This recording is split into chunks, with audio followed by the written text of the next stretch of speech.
Peace be with you. Great to have you here again today. Wonderful to have friends joining together on the internet.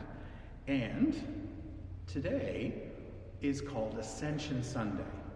And it's the Sunday when we remember Jesus having his last conversations with the disciples before they head out and become the church in the world. And one of the things that Jesus says to them is, you are witnesses to these things. In other words, they're the ones who have seen all the work of Jesus, and they've seen him teach, and they've heard his words, and they were there when he died on the cross and when he rose from the grave. So they're witnesses to those things. And sometimes we don't really think too much about that word. And to help us think about that word, I brought my little friend here. Now, this is my little stuffed animal. And I'm going to tell you that this little stuffed animal, as well as just being stuffed and very, very soft, can actually purr and get very upset. Now, do you think that's true?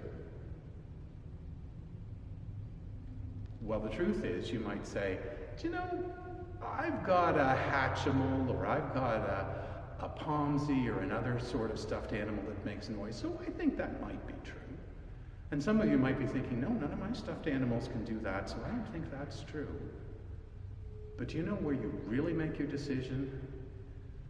Those of you who look at me and say, well, Reverend Peter's telling this for a children's story, of course it has to be true.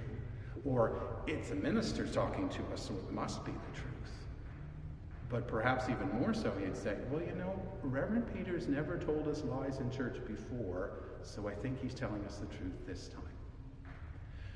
The truth of the matter is that when we're trying to figure out whether somebody's telling us the truth, trying to decide whether their witness is true or not, we think about the person and whether they've been truthful with us and whether we can believe them. And that's why Jesus says to the disciples, you are witnesses to these things. Because he's reminding them not just that they've seen all the things that have happened, but they have to be good and trustworthy people so that when they tell other people will believe. And the fact of the matter is that we're witnesses too to Jesus. We're witnesses to what happens in church and how Jesus has called us to live and to all of the things we've experienced in faith. And for us to be able to tell other people, we have to be good witnesses. And good witnesses aren't just people who tell what they've seen, that's important, but it's also very important for us to be trustworthy, so that when we tell people, they'll say, I don't know, because that's hard to believe, but you know you've always been truthful to me, so I'm going to trust. Now, I know all of you have been sitting there wondering whether this can actually make noise. So let me see what I can do at this point, if I can get it. Oh, it's happy, and I think this is upset. Oh, and it's really vibrating upset. And of course, I was telling you the truth, because in my life, I try to be a good witness too. So that when I tell you about the love of God and all of the things about Jesus, you might think to yourself, I can trust those words because I can trust the person who's saying them. Now, I'm going to set that down.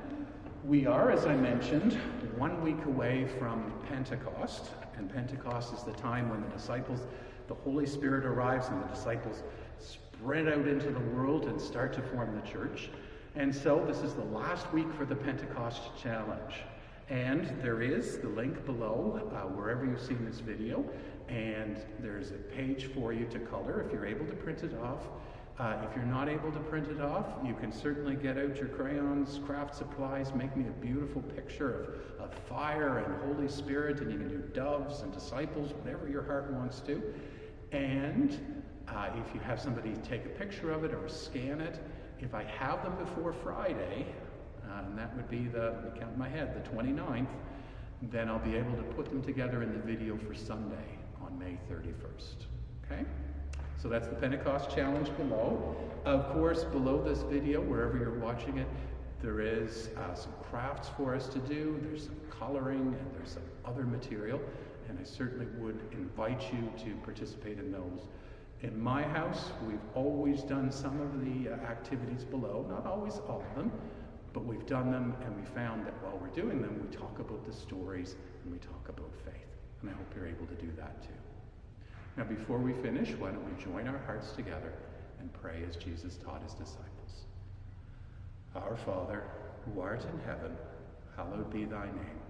Thy kingdom come, thy will be done on earth as it is in heaven.